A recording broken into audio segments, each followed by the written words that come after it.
Filmda Rakel ismli 17 yoshli qiz haqida hikoya qilinadi. Darsdan so'ng sinfdoshi qizni uyiga taklif qilib, darsga birga tayyorgarlik ko'rishlarini aytadi. Rakel yigitning oldiga kelganida, yigit uni o'pishni boshlaydi. Shundan so'ng u qizni qing'ir ishlar qilishga majbur qiladi. Kechqurun qiz bu yigitdan ijtimoiy tarmoqlarda xabar oladi. Uning sahifasida qiz va yigit darsga qay tarzda tayyorgarlik ko'rishayotgani aks etgan video turar edi. Bu pastkash yigit qiz bilan nimalar qilganini videoga yozib olgan ekan. Ertalab butun maktab nima bo'lganini allaqachon bilib bo'lgan. Bosimga dosh bera olmay, Rakel darsdan qochib ketadi. Vidolashuv xatini qoldirib, qiz o'gay onasining uyidan ham qochadi. Shundan so'ng qiz fohishalik yo'llariga kirib ketadi.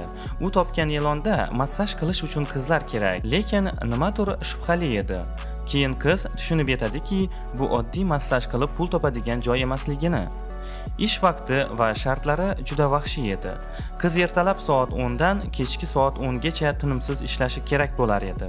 Aniqroq qilib aytadigan bo'lsak, yotoqdan chiqmasdan ishlashi kerak. Ertalab fohishaxonaga birinchi mijoz keladi. Uning uchun Larisaning yangi qizi bor. U yosh va jozibador. Rakel Halson uni kutayotgan xonaga boradi. Uning savoliga qiz aldab 18 yoshdaman deb javob beradi. Uning birinchi mijozi ekanligini bilib, erkak Rakeldan tashvishlanmaslikni so'raydi. Shundan so'ng u qizni kravatga itarib yuboradi.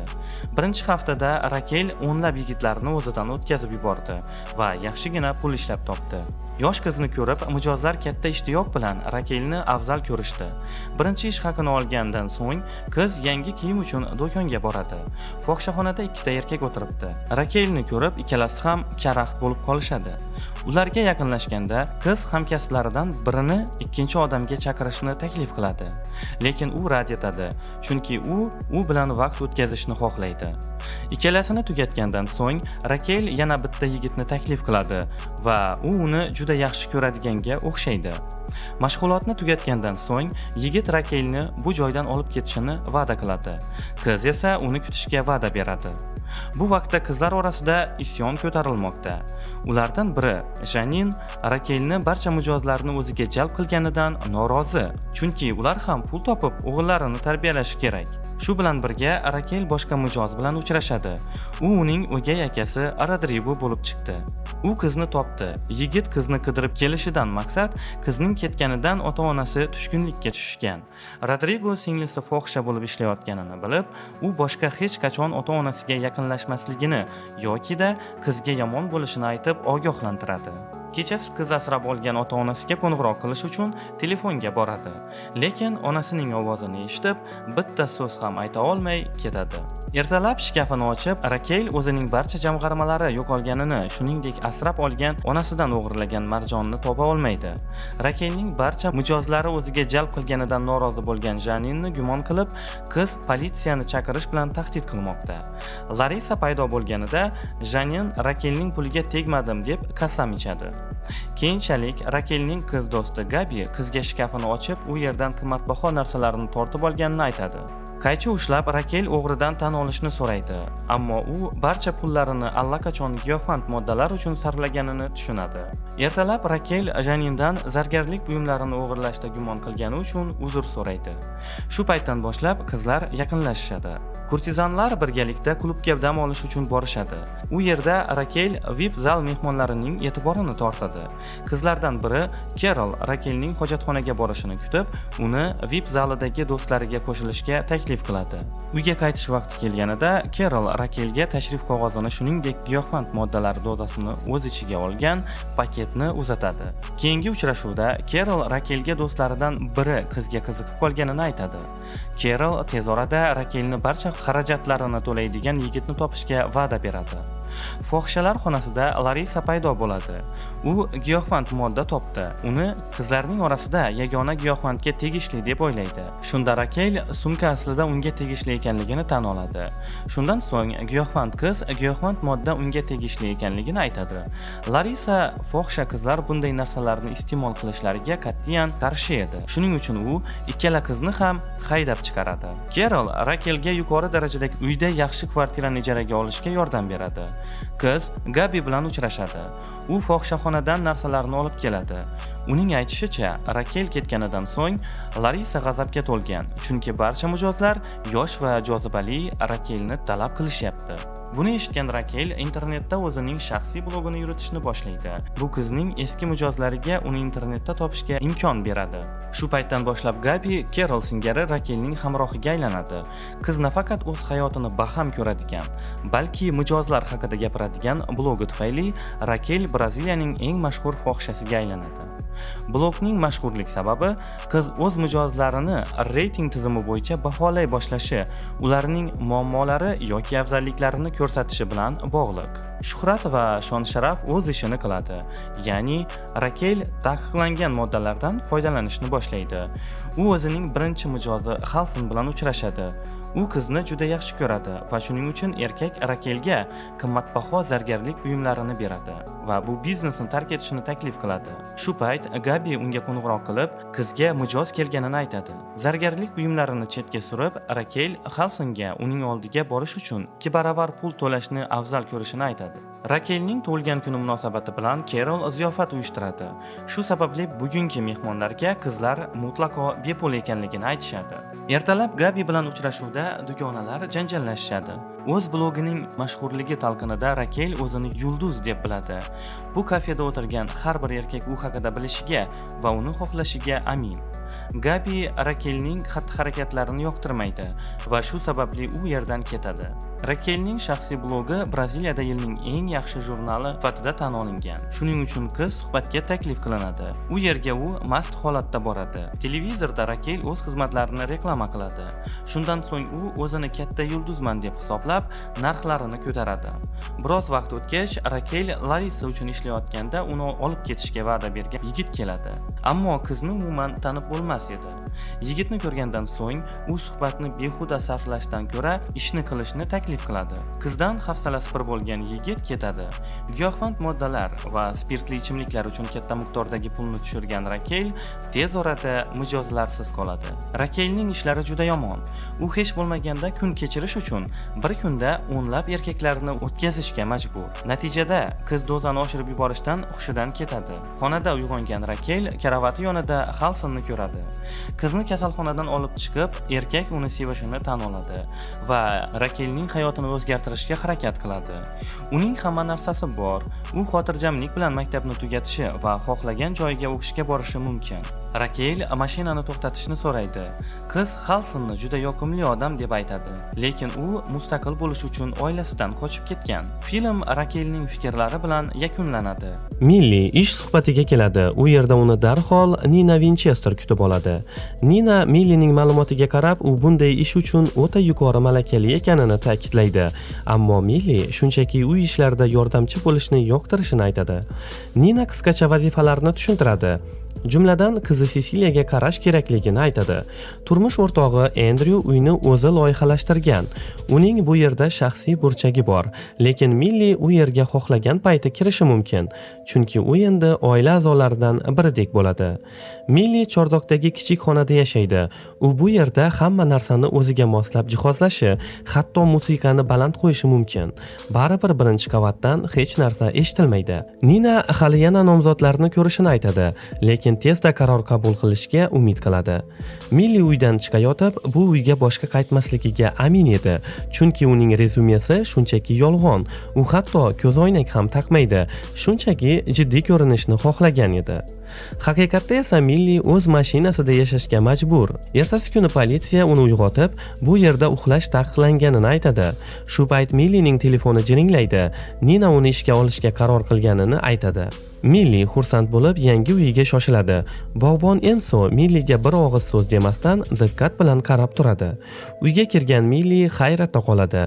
Yaqindagina top-toza bo'lgan uy axlatxonaga aylangan edi. Kechqurun u Andrew va Cecilia bilan tanishadi. Andrew bu qiz kimligini tushunmaydi. Nina esa uy ishlariga yordam berish uchun xizmatkor yollaganini tushuntiradi. Andrew unga qolishga ruxsat beradi va xushmuomalalik bilan kechki ovqatga taklif qiladi.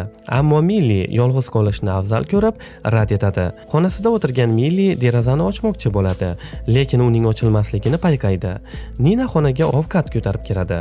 Milli xonaning kalitini va derazani ochish imkoniyati bor-yo'qligini so'raydi. Nina biroz xijolat bo'lib, Millini asira kabi his qilmasligi uchun hamma narsani qilishini aytadi. Bog'bonga esa e'tibor bermaslikni maslahat beradi. Ketishidan oldin Nina unga mutlaqo yangi telefon sovg'a qiladi. Ishning ikkinchi kuni Milli uxlab qoladi. U shoshib pastga tushsa, Nina xuddi aqldan ozgandek hamma narsani sindirayotgan bo'ladi. Nina muhim yozuvlarini topa olmayotganini aytib, Millini ayblaydi. Andrew xotinini zo'rg'a tinchlantiradi va Millidan uzr so'raydi.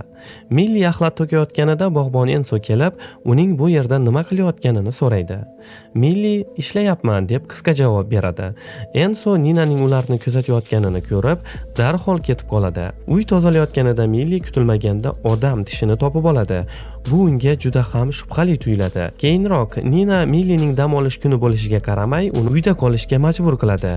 Andrew esa Millining tarafini olib, unga ketishga ruxsat beradi. Bu esa Ninani juda g'azablantiradi. Milli har oy ijtimoiy xizmatga borishi kerak, chunki u shartli ravishda ozod qilingan. Agar biror noxush xabar yuz bersa, u yana qamoqqa qaytadi. Uyga Andrewning onasi keladi va Millini tashqi ko'rinishi uchun kamsitib idish-tovoqlarni Ninadan yashirishini so'raydi, chunki Nina hamma narsani sindirib tashlaydi. Kechasi Milli va Andrew uzoq suhbatlashishadi. Andrew Ninaning ota-onasi u yoshligida vafot etganini va politsiya hatto Ninadan shubhalanganini aytadi. Ularning suhbatini Nina bo'lib qo'yadi va Millini darhol ishdan bo'shatadi. Milli yolvorib yana bir imkon so'raydi. Nina rozi bo'ladi, lekin bir shart bilan. Milli kiyinishini o'zgartirishi va Andrewga yaqinlashmasligi kerak. Keyinroq Milli dorilar qutisidan psixozga qarshi tabletkalarni topadi. Atrofidagilar Ninaning ruhiy kasalxonada yotgani va hatto o'z qiziga hujum qilgani haqida mish-mishlar tarqatishadi. Bu Millini juda qo'rqitib yuboradi. Nina va Cecilia bir necha kunga ketishadi. Andrew vaqtni boy bermay Millini konsertga taklif qiladi va ular tunni birga o'tkazishadi. Ammo Nina qaytib kelgach, u hammasini, hatto Millining qamoqda o'tirganini ham bilishini aytadi. Uni ataylab o'tmishi tufayli hamma narsaga chidashini bilib, ishga olgan bo'lib chiqadi. Vaziyat keskinlashadi. Andrew kutilmaganda Nina bilan ajrashmoqchi ekanini va bu uy faqat uniki ekanini aytadi. Nina haydab yuboriladi, ammo hamma narsa Milli o'ylaganidek emas edi. Milli chordoqda uyg'onganida eshik qulflanganini tushunadi. Aslida Andrew haqiqiy manyak bo'lib chiqadi.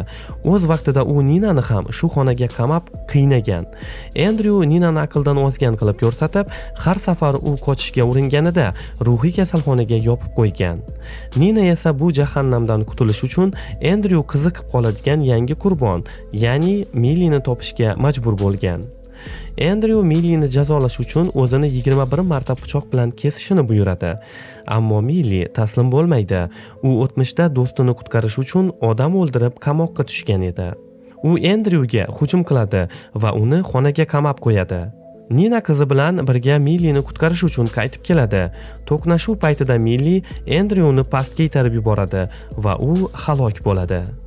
Nina politsiyaga hamma aybni o'z bo'yniga olmoqchi bo'ladi, lekin Milli uni tashlab ketmaydi.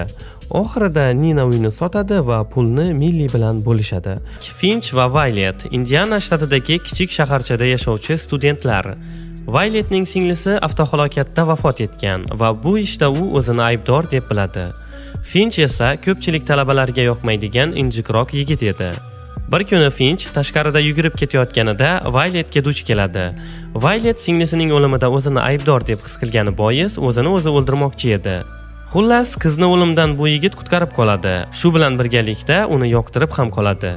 Bundan keyin Finch do'stlari, tanishlaridan Violet haqida surishtira boshlaydi va shunday qilib uning singlisi avtohalokat tufayli vafot etganini biladi. Finch Indianani kashf qilish uchun va maktab loyihasi uchun ham Violet bilan ishlashni reja qilib chiqadi. Sal keyinroq esa Finch Violetni Facebookdan topadi va uning singlisi haqidagi ma'lumotlarni yig'a boshlaydi.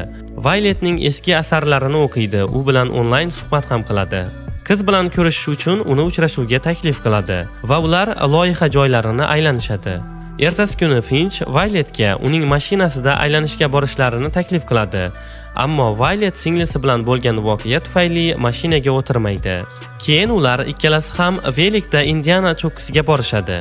Biroq Violet Velikda yetib bo'lmaydigan darajadagi uzoqlikdagi joyga borish uchun mashinaga o'tirishga majbur bo'ladi. Mashinada Finch Violetni singlisi haqida gapirtirishga muvaffaq bo'ladi. Bu juda ham yaxshi natija edi, chunki bungacha hech kim bu ishni qila olmagan. Do'stlar, keling shu joyida videoni to'xtatib tursak-da, videoga like bosib kanalga obuna bo'lsak. Faqat shu yo'l bilan qilgan mehnatimizga minnatdorchilik qilishingiz mumkin. Bor yo'g'i 10 soniyacha vaqtingiz ketadi xolos. Like'lar soni qanchalik ko'p bo'lsa, videolar chiqishi ham shunchalik ko'p bo'ladi. Oldindan rahmat barchaga. Violet asta-sekin tuzala boshlaydi. Ular ko'plab aylangani chiqishadi. Bir-birlaridan bo'salar olishadi va o'zlari bilmagan holda qattiq sevishib qolishadi. Biroq Finchning xatti-harakatlari yanada tartibsiz bo'lib ketadi. Ba'zi paytlari u dom-daraksiz yo'q bo'lib ketar edi. Bir kuni u Violet bilan moviy tuynukda suzayotganida suv ostiga g'oyib bo'ladi va qaytib chiqqanini ko'rgan Violet u bilan urushadi.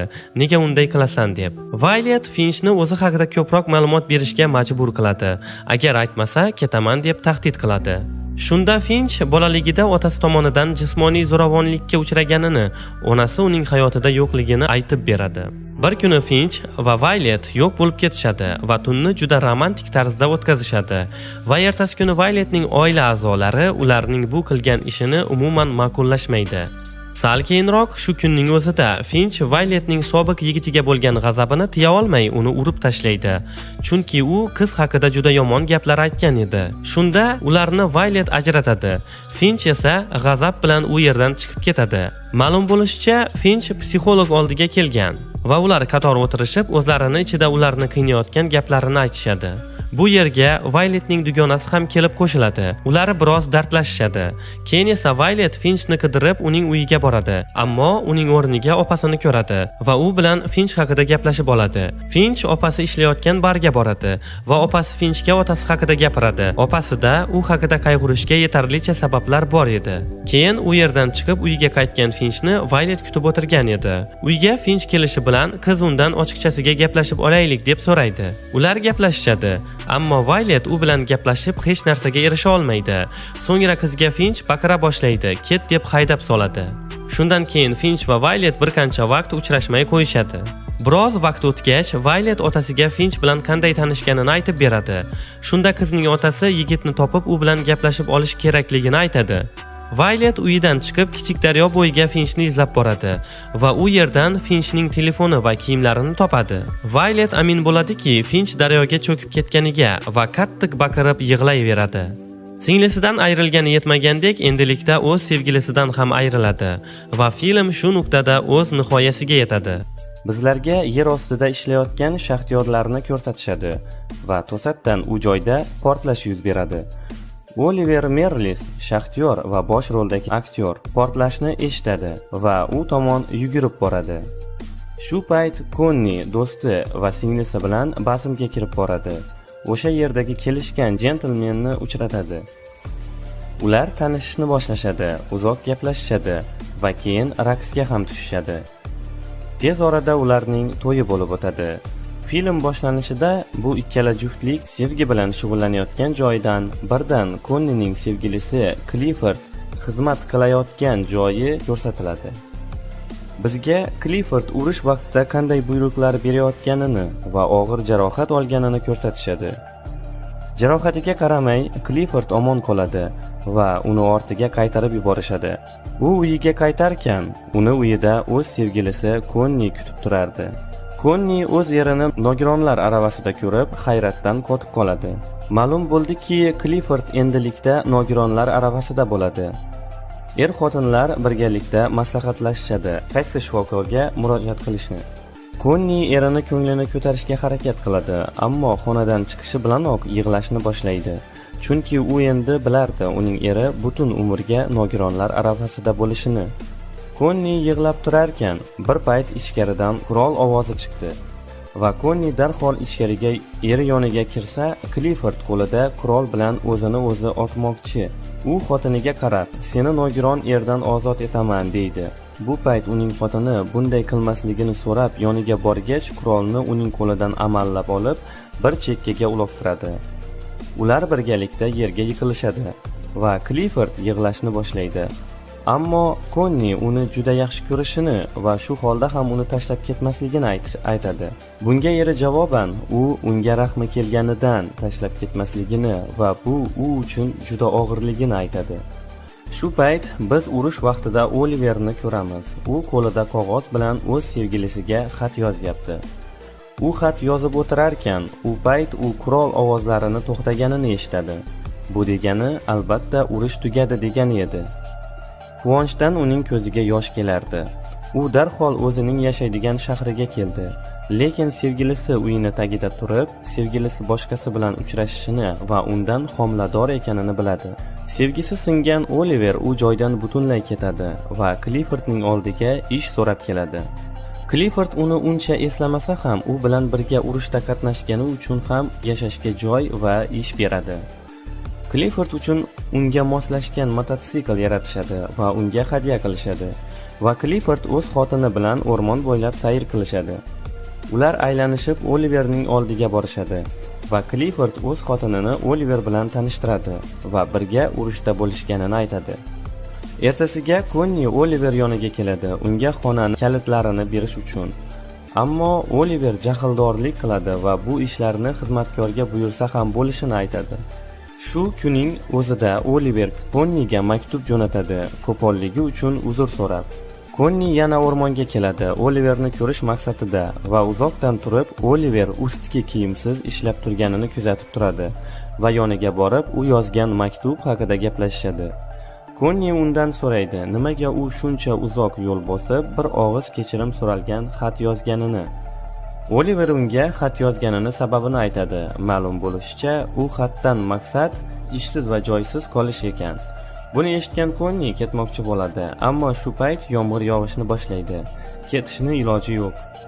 Ilojsiz ular Oliverning uyiga kirishadi va isinib olish uchun olov yoqib yechinishga tushishadi. O'sha payt Oliver uyalganidanmi o'zini olib qochadi. Ammo Connie uni yoniga chaqirib, isinishini maslahat beradi. Yomg'ir yog'ishdan to'xtadi. Connie kiyimlarini kiyib, Oliverga yaxshi kayfiyat tilagan holda ortga qaytib ketdi. O'sha kuni kechasi Connie erini ehtiroslarini keltirmoqchi bo'ladi va sevgi bilan shug'ullanishni juda xohlaydi. Ammo Clifford unga javoban buning foydasi yo'qligini aytadi. Shunda Connie uni boshqacha yo'l bilan ham qondirishi mumkinligini aytadi. Clifford buni xohlamaydi va charchaganman deydi. Clifford oldiga shifokorlar keladi. Uni har xil uslublarda davolamoqchi bo'lishadi, ammo og'riqlardan baqirayotgan erining ovoziga chidolmagan Connie shifokorni haydab yuboradi.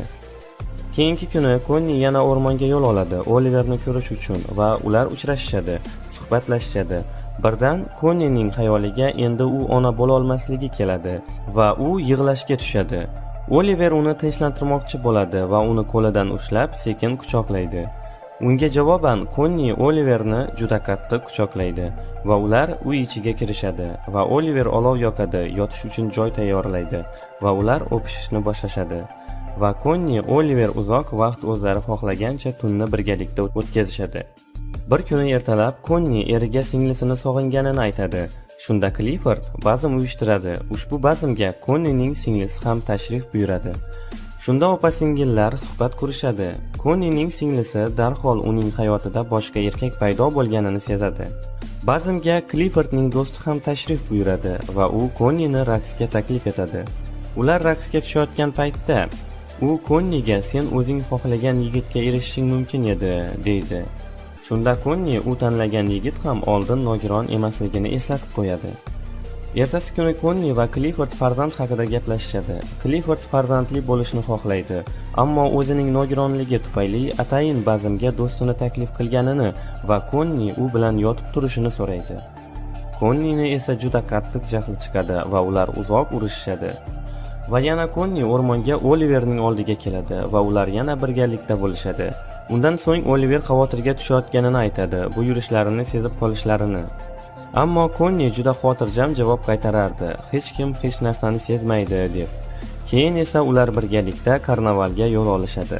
U joyda ular o'pishayotganda kimdir ataydan Konnini itarib o'tib ketadi va Oliver bunga jim qarab turmay uning ketidan borib uning oyog'iga juda qattiq zarba beradi va haqoratlab Konni bilan qochishadi. Ertasi kuni ko'zguga qarab Konni homilador bo'lganini sezadi va erini yoniga borib farzand kutayotganini aytadi. Eri bundan juda xursand bo'ladi va Konniga sen meni dunyodagi eng baxtli er qilding deydi. Konni ketaman deb turganida Clifford farzandning otasi kimligini so'raydi.